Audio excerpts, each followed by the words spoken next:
Hello, I'm Ron Murray. Over the past 20 years I've made a collection of old photographs featuring scenes of Central Otago. Among those scenes are quite a few of old hotels, some of which still exist and many of which have since gone and closed. I thought it might be a worthwhile project to try and make a video and record possibly the history of some of these hotels. So I invite you to have a look at the result. I have called the program Early Hotels in Central Otago, and we'll trace them one by one to find out why they were put there, how long they lasted, and if possible when they were dismantled or went out of business. Let's start off at St. Bathans. St. Bathans was a small gold mining town that was founded in 1864, and it is recorded that by the end of the year there were 13 canvas hotels on the site. However, as the gold mining petered out, the hotels gradually petered out also. And this is one of the fairly well-known hotels called the Vulcan Hotel. This photo was taken in the 1890s. Another well-known hotel was the Ballarat Hotel. At one stage of the piece, the Vulcan Hotel burnt down and the licence to the Ballarat had been cancelled, so the Vulcan Hotel actually shifted up to the site of the Ballarat Hotel and took the licence with it. Let's leave St. Bathans with a recent photograph of the Vulcan Hotel as we all know it. The hotel was bought by the run holders in the area and kept going as a social centre for all the farmers and locals.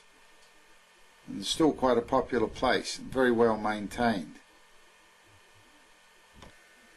Naseby was another very important gold mining town, and there are a large number of hotels there, but I have only a photograph of one, the Victoria Hotel.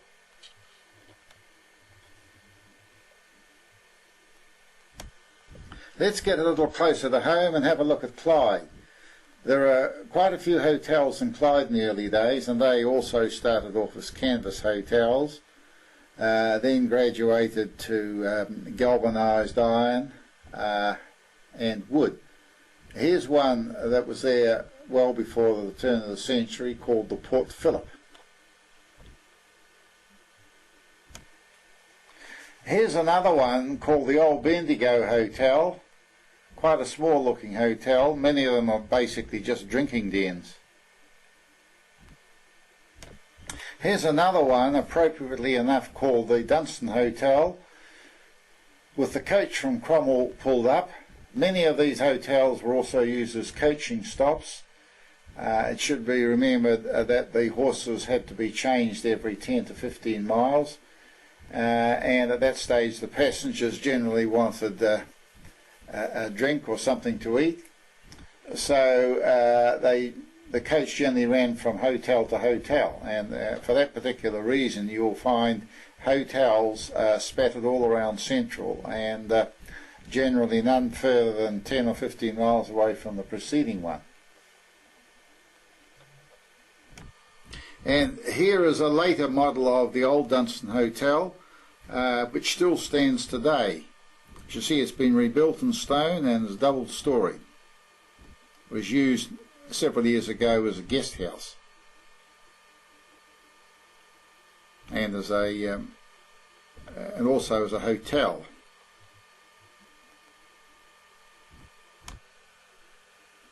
And here's another hotel that was very popular in the early days. It was the old Gibson Hotel, more or less midway between Cromwell and Arrowtown. Similar construction, wood with a galvanised iron roof. Now this hotel came to a very sticky end in 1917. The maid took some hot ashes outside from the fire and threw them on the ash tip, and at the critical stage a gust of wind came up and blew a few embers up under the eaves of the roof and set the whole place on fire and burnt it down.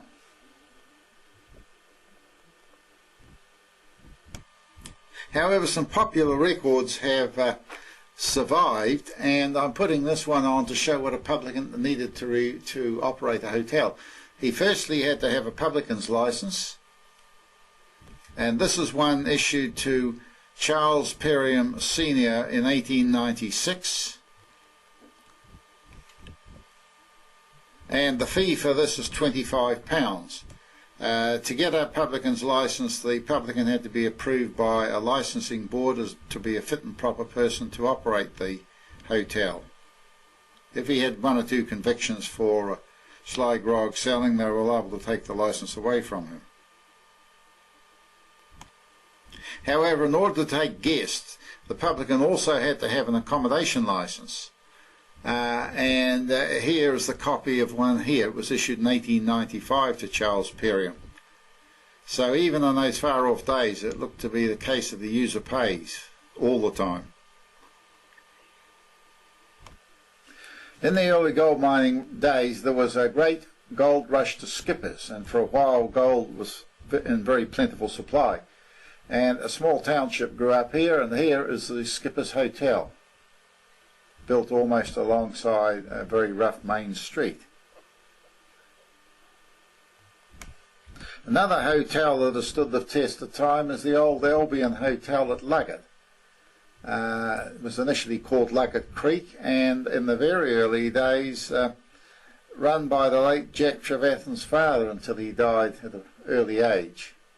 Here you see the hotel with a wagon outside. Another hotel used as a coaching stop was the old Shingle Creek Hotel. The horses were changed there, and they would pull the coach and the passengers on to Roxburgh when there'd be yet another change. No sign of the hotel exists today. Another old hotel on the Cromwell Terrace Road was the Rocky Point Hotel.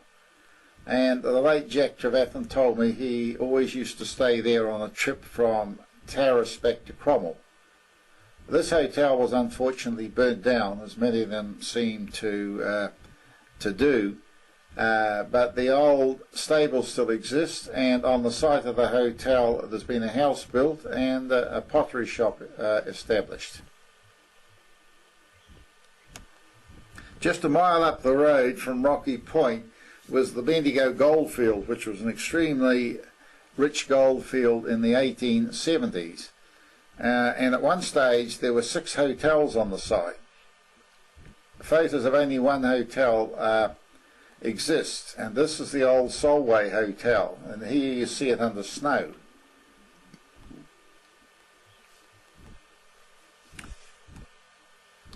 On the left hand side you'll see a table with 1 or 2 buckets and 1 or 2 dishes.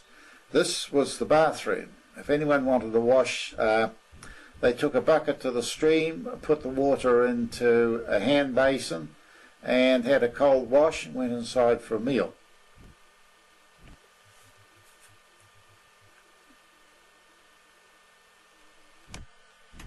Here is a photo of the hotel and part of the main street of Bendigo from the other side. This hotel used to be operated by a man, William George Smith, in 1878, and when he died in 1878 at the age of 49 of alcoholic poisoning, the local Cromwell Argus printed a little article to the effect that Mr. Smith had left the spirituous world and entered the spiritual world.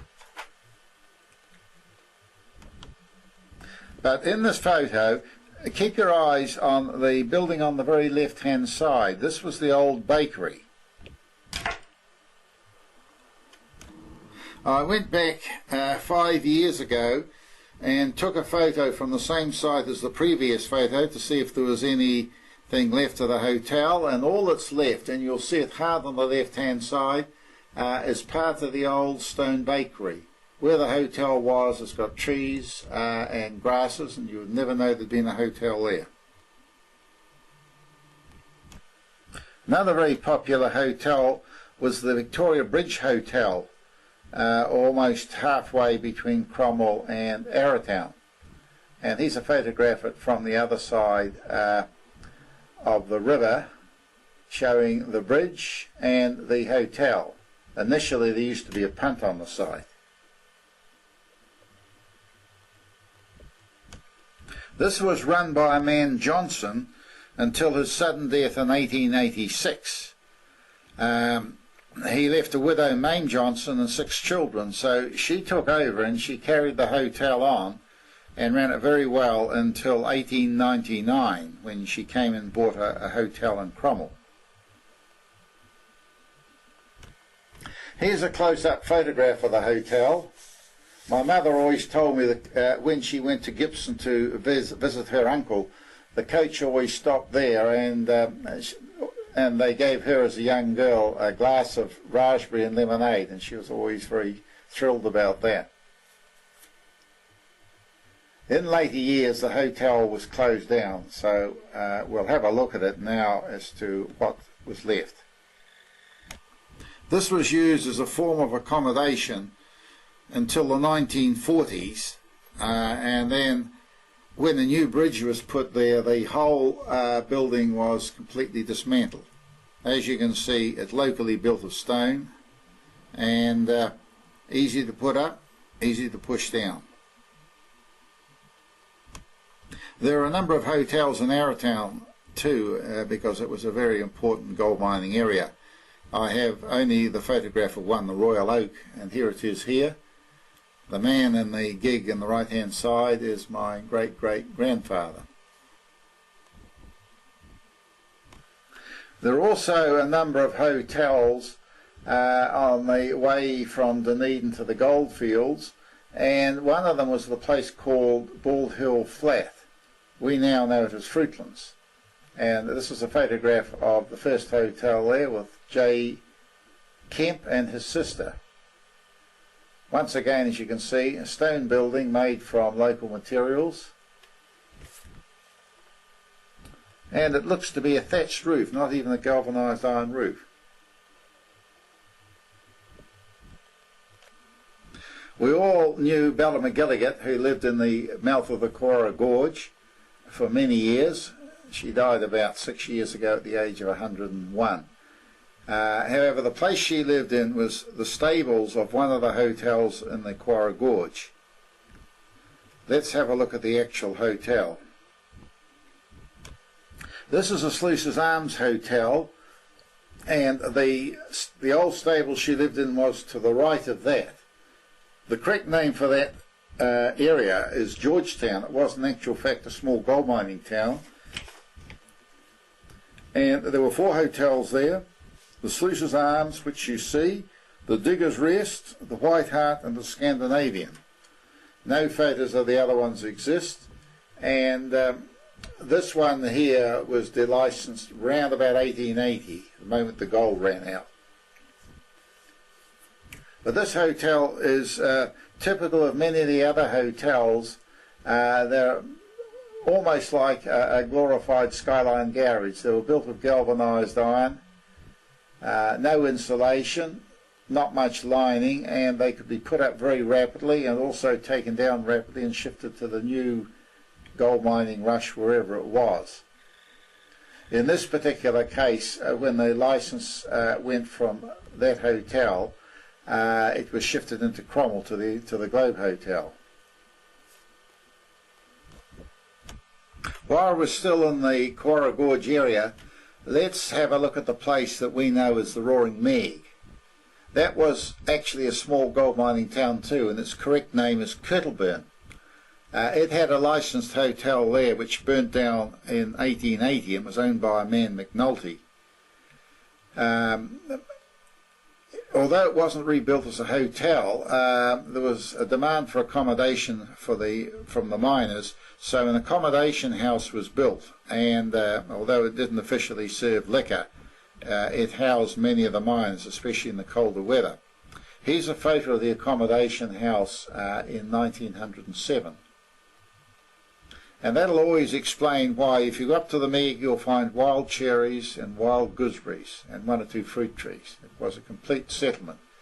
It had a grocer's shop and also a post office. There were two hotels between Cromwell and Clyde. One was called the Falcon, run by a man named Felton, who was Bill Felton's grandfather. There's no photos of it exist, but the other house was called the Halfway House Hotel because it was equal distance between Clyde and Cromwell, and it was used also as a wagon stop. In fact, my grandfather, who was a wagoner, when he took stuff down to the Clyde railhead, he would always aim on getting back that far and staying the night and then proceeding further back to Cromwell. And here's a photo of the Halfway House Hotel.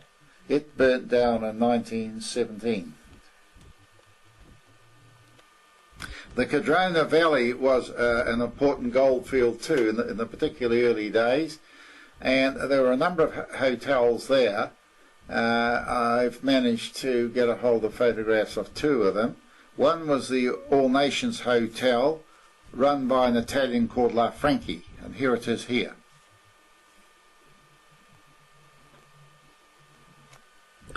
The other was the old Cardrona Hotel, which still stands today in spite of many renovations, and is used not as a hotel but for selling trinkets and for accommodation.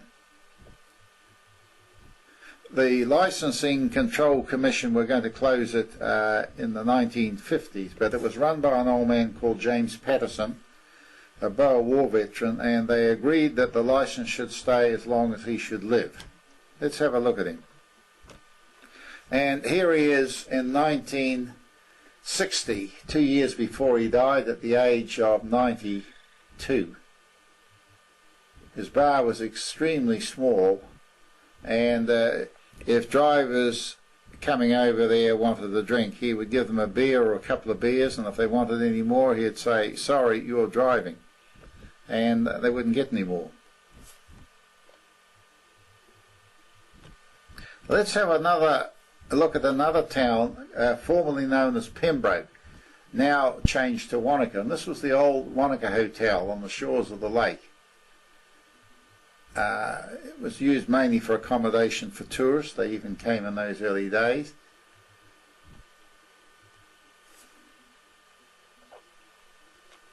After a few alterations with verandas and so on, it looked like this. There's the coach about to leave for Cromwell. That hotel survived right into the motor age. You'll see some 19-20-odd-year-old motor cars pulled up outside it, and at that stage it was decided to rebuild.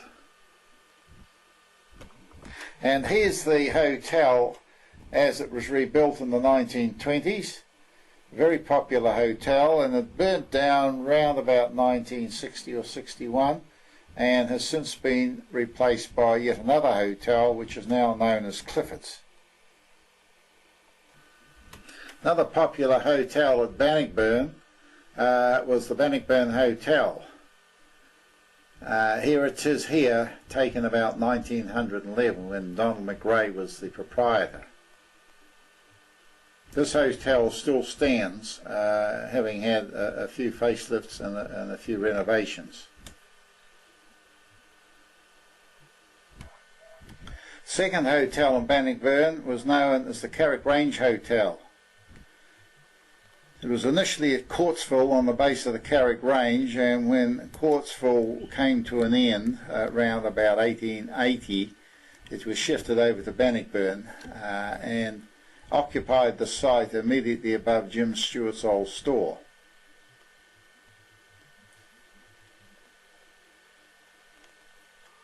One of the first gold rushes in Otago was in the Lindis Pass area, and although it was short-lived, there was sufficient activity to enable a hotel to be built.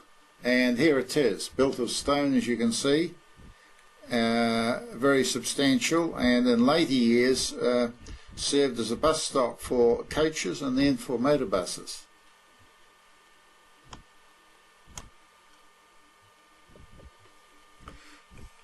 And here you see the hotel about 1916 or 17, when one of the first motor vehicles turned up in the area.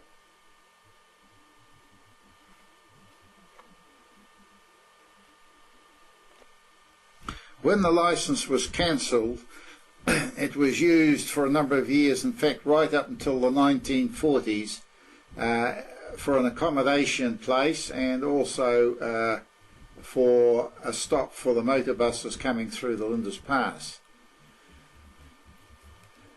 But during the war years, galvanised iron was scarce, the hotel was vacated, and here you see all that's left in 1984, just the skeleton and the bones of the hotel. It's quite interesting to look at this thing, and it's only about half a mile from the main road.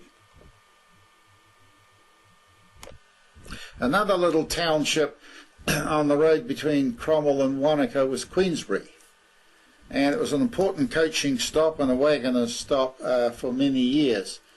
In 1907, the governor and his party called there and lunched, and the proprietor was so pleased that he put out a card showing the photograph of his place.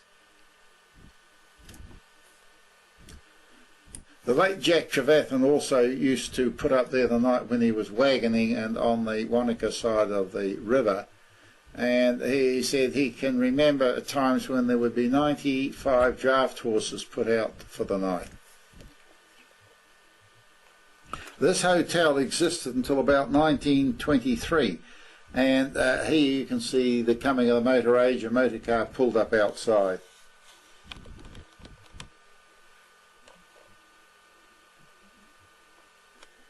Perhaps it's interesting to have a look at it the way we remember it now, where it's a house for a local farmer, and the building on the left is a workshop for sundry farm supplies.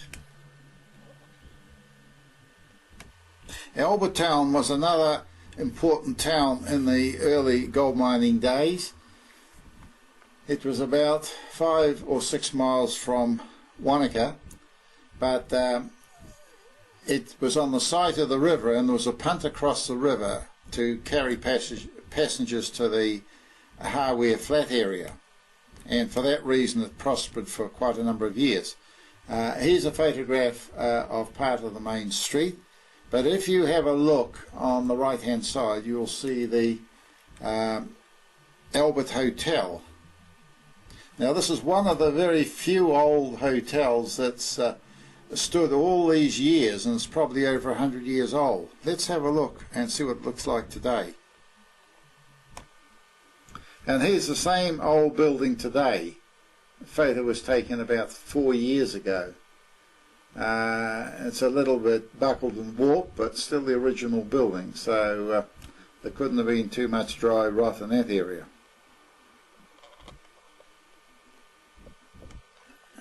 The Nevis was another very important mining area in the early days, and it had a reputed population at its peak of something like 600 people. There were around about four hotels there, and this is one of them, taken in 1901. However, the hotel burnt down, and immediately the publican commandeered a house in the main street and turned that into a hotel. Let's have a look at it.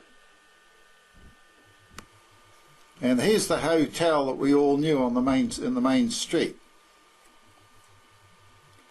It was a house with a bar built onto one end, and the hotel keeper also operated the store, the butchery, and baked his own bread. Let's have a look at the man. And here he is, Johnny William, jack of all trades. He was basically almost Mr. Nevis, because he He handled the mail, he handled the groceries, baked the bread, and killed a few sheep if he wanted some meat. Another photograph of the Nevis Hotel with a signed bar up. As you can see, it was just a normal house with a few additions to it, and things were very free and easy there. The hands ran out on the lawn. Nobody seemed to worry too much at all. And here's a photo taken inside the bar. 3 customers and the barman Kenneth Sinclair Newman. As you can see, his stocks on the left are very, very small indeed. But all good things over there must come to an end, and in 1952 the hotel closed. Let's have a look and see what's left now. And that's all that's left of the hotel.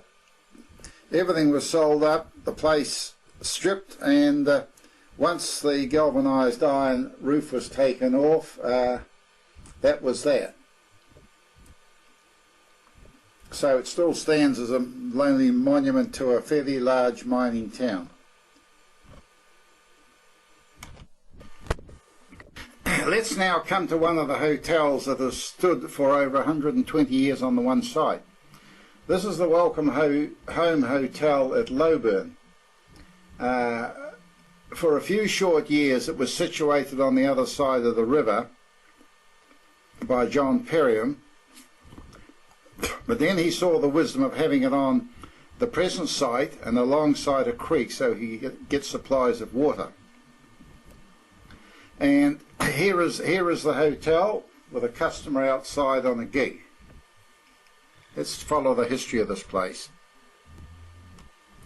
John Perriam died in the 1880s at the young age of 45 years, and his widow Charlotte elected to carry on the business, and she did so until she died round about 1909.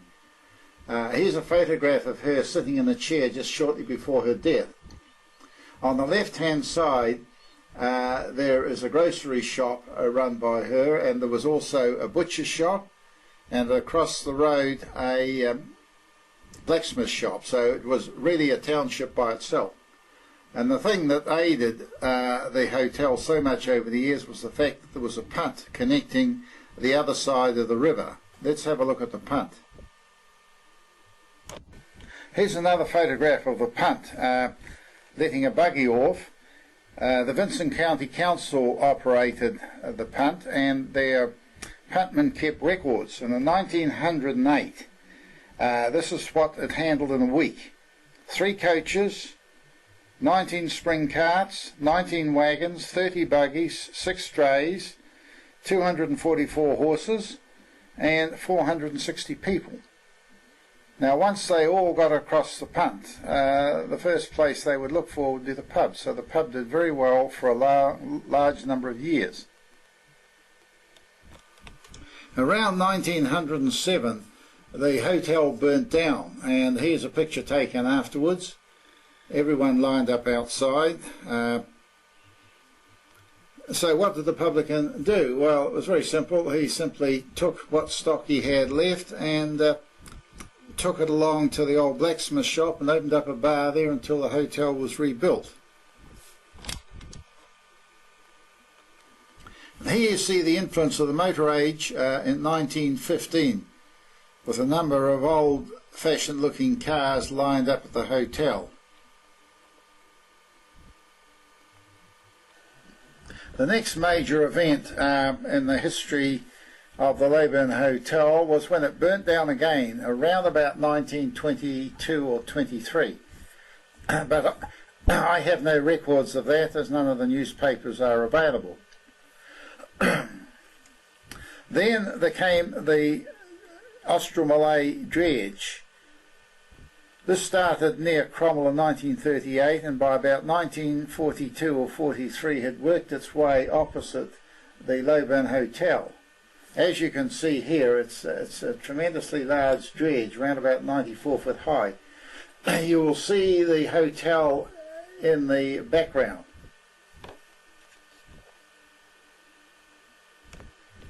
This photograph will give you some idea as to the huge size of the dredge. There's the hotel in the foreground with the dredge towering above it in the background as it passed by. Naturally, with 44 workers operating the dredge, it was a great lift for the Loburn Hotel, and they did very well for a large number of years.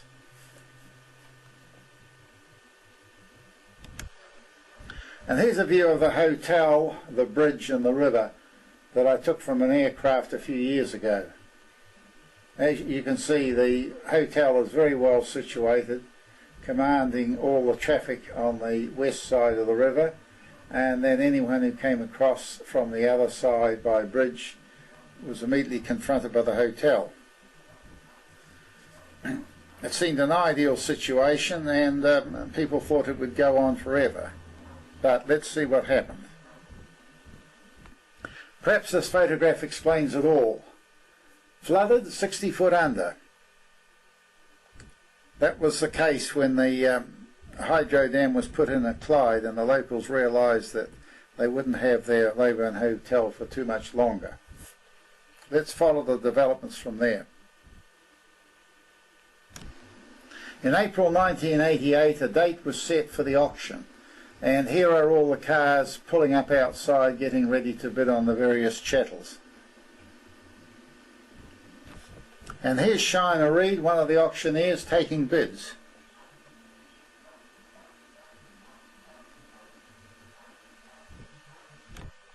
It's hard to realise that a place that looked like this was going forever and being sold up under their very noses. Many could remember when Davy Jones ran the hotel together with his wife, and the front entrance looked like this. Who could ever foresee that that scene would be exchanged for this? Where the roof's off, the interior of the hotel is being taken apart, and it's got a look of utter devastation. And there's the hotel with the roof off, and the big bulldozer waiting along outside. Wasn't long before it was pushed down, and a matter of a few days the road relocated right through the site of the Loburn Hotel. So you're looking at what used to be the Loburn Hotel.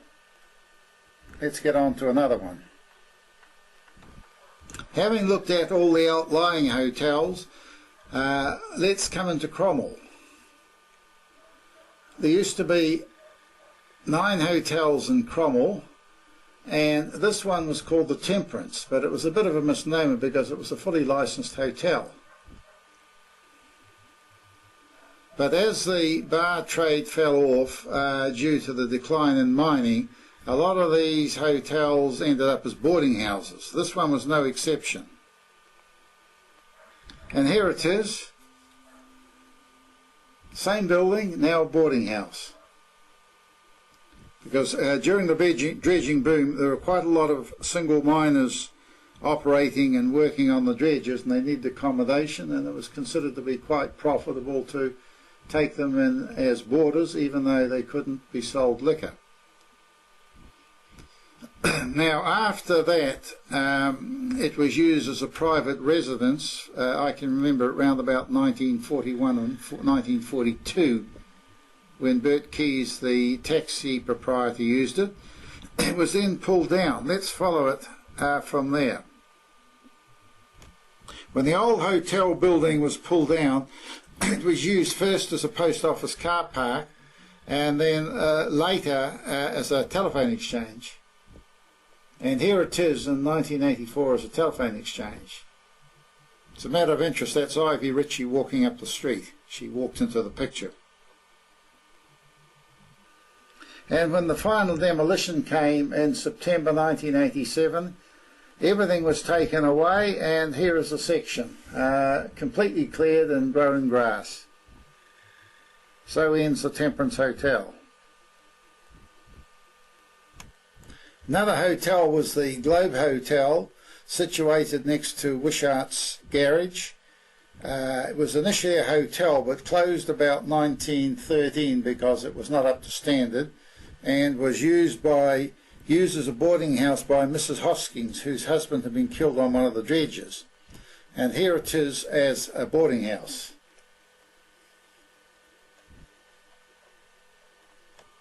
Then in 1960 odd, Jack Ferris used it as a furniture shop, and here it is. It's had a slight alteration to some of the windows.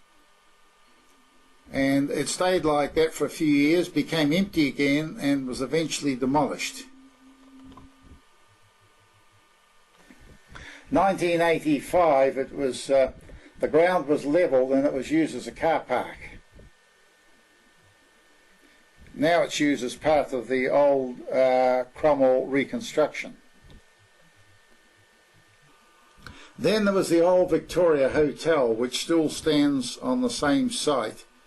Notice the beautiful stonework on the right hand side. And there's a conveyance leaving possibly for Queenstown with some people going on board.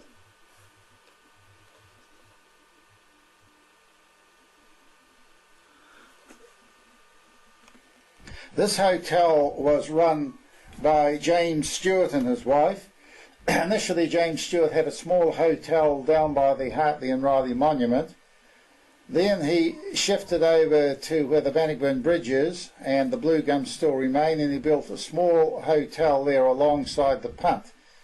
And when the bridge went in, he shifted into Cromwell. James Stewart died in 1899, and his wife ran the hotel for several years later and then sold it. They both had a very good name in business. The Victoria Hotel has been rebuilt and remodelled over the years, and at the present time this is a fair indication as to what it looks like. Presumably all that fine stonework has been plastered over. The Junction Commercial Hotel was another very early hotel in Cromwell, and here it is with the coach leaving for Dunedin. It was situated partly on the premises owned by Cromwell News Agency. So let's have a look at what the premises looked like. Here are the Cromwell News Agency premises in 1984, several years before demolition. Finally, this is how the building ended up in 1987, in the process of being demolished. As you can see, all the inside and the roof has been torn off, and it's just a few sticks of concrete, one or two beams left. Now we come to the Bridge Hotel owned by John Marsh. It was one of the first hotels on the field, and here it is in 1869, a fairly primitive building. But improvements were made. Let's have a look. John Marsh was a well-known and fairly popular publican, and here is his hotel after he had made a few improvements to it. It's been virtually rebuilt and in a form more like normal hotels.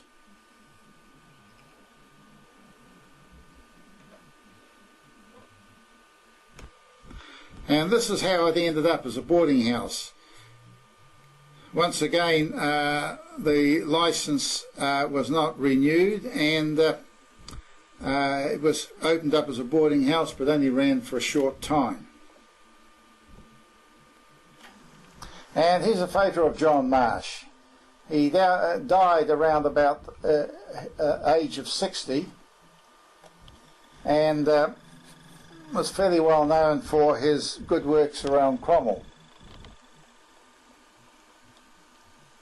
After the hotel had been turned into a boarding house. It was lived in until about the 1950s and then dismantled.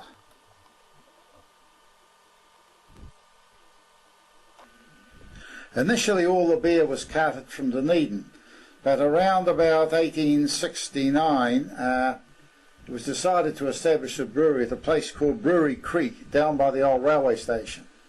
And here is the brewery in its heyday. It produced a very good type of beer, and it was sold to the hotels in Cromwell and in fact all around the goldfields. Later, when the factory went out of production, it was converted to a butter factory, which went broke, and it was finally closed down after being used as a rifle range. Here are copies of a couple of beer labels that survived over the years. It was owned at one stage by David Actonville, who married the widow and so became the brewery owner, and later on by J.W. Perriam for a short time. Another hotel was the Cromwell Hotel, and here it is here. It's not the Cromwell Hotel that we all knew down the street. This one was situated next door to Cox the Chemist. It was made of wood, and in later years, after it was delicensed, it was used as a drapery shop, a base for the Cromwell Argus, and let's have a look at the last use of it. At the time it was demolished, it was used as a base for Wrights and NMA, the stock and station agents in the area. The building is obviously different because the original one was wood and this was built of stone. Next we come to the White Hart Hotel. This started off life as the Victoria Junction Hotel and was then changed to the Cornish Arms Hotel with a new owner, and the following owner took the licence and name from the Quarra Gorge and called it the White Hart Hotel. Now, just whereabouts was this situated? Let's have a look. And here it is. The White Hart Hotel was built on the site of the Junction service station. So let's follow it to its bitter end. Here is the Beatty's Junction service station in operation. In October 1984 it was partly demolished. So let's have a look at the final scene. And here it is, the truck loading up the remaining crushed up bits and pieces ready to take them to the dump. And so ends the White Hart Hotel and the successors to that particular site. In those far off days, with all the hotels around, there were some of the miners who just couldn't restrain their drinking, and here you see in 1873 two of them were charged with being drunk. 3 of them actually, but the fine wasn't too bad, only 5 shillings. In the 1860s or the 1865s, one of the very first hotels built in Cromwell was the old Quarra Hotel. This is the only part photograph of it I've been able to obtain, and it was on the site of the Cromwell Hotel that we knew, down the street, and would have been opposite Beatty service station. As you can see, it's a wooden fronted building and of fairly primitive design.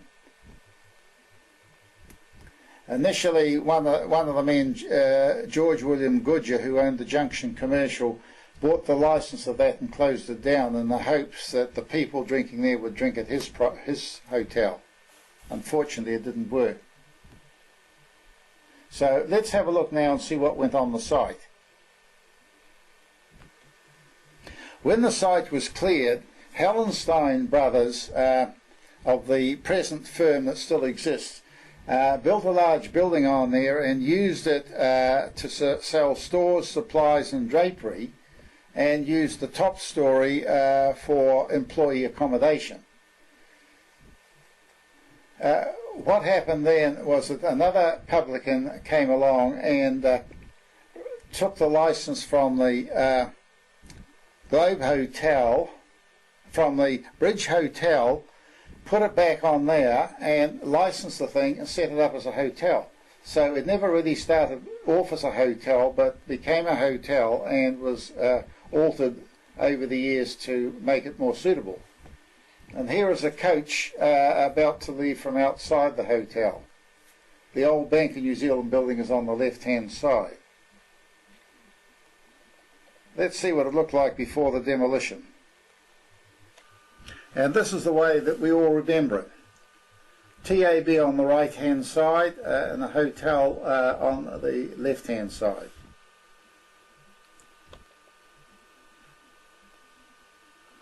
Then came the demolition. Let's have a look at the result.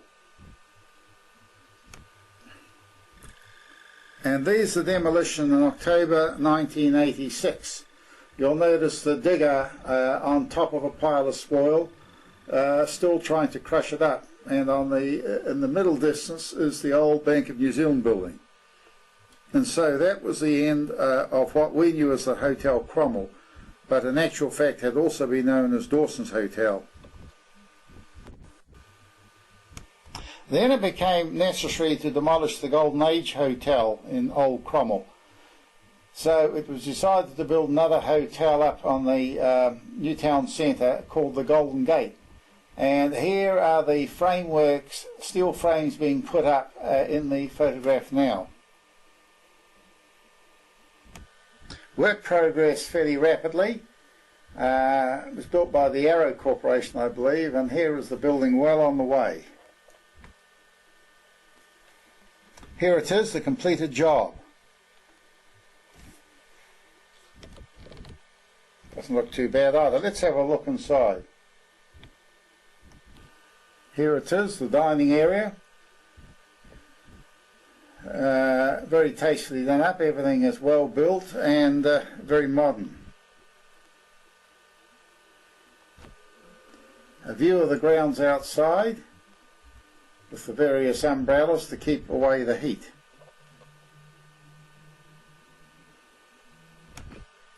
Let's finish off the view of the Golden Gate Hotel with the chief receptionist, Lorraine Alexandra, standing alongside the sign.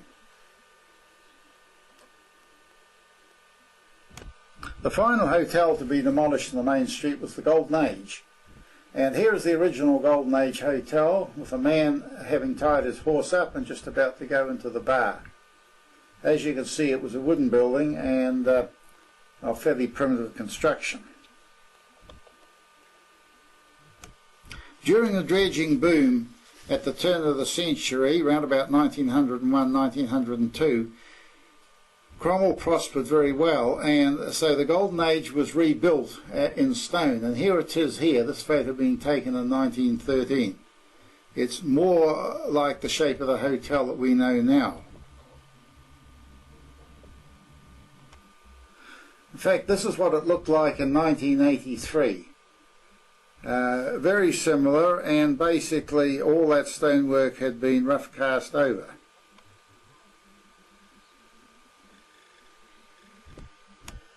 Perhaps a look at some of the customers would be in order.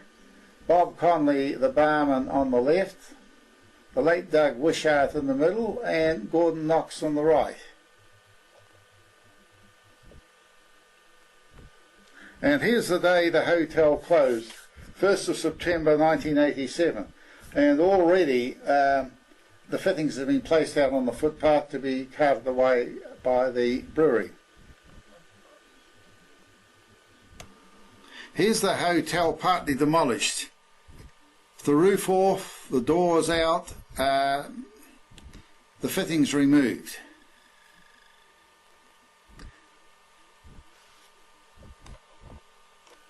It was decided to burn the interior out and get rid of all the woodwork. And here's the resultant fire. Quite a dramatic spectacle, I think.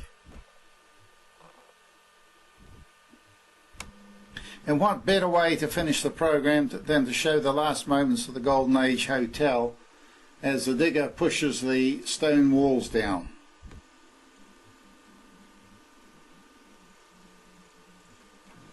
Well, that's the end of the program, folks, and I hope you had some enjoyment and pleasure in looking at these old hotels, and it may bring back some old memories.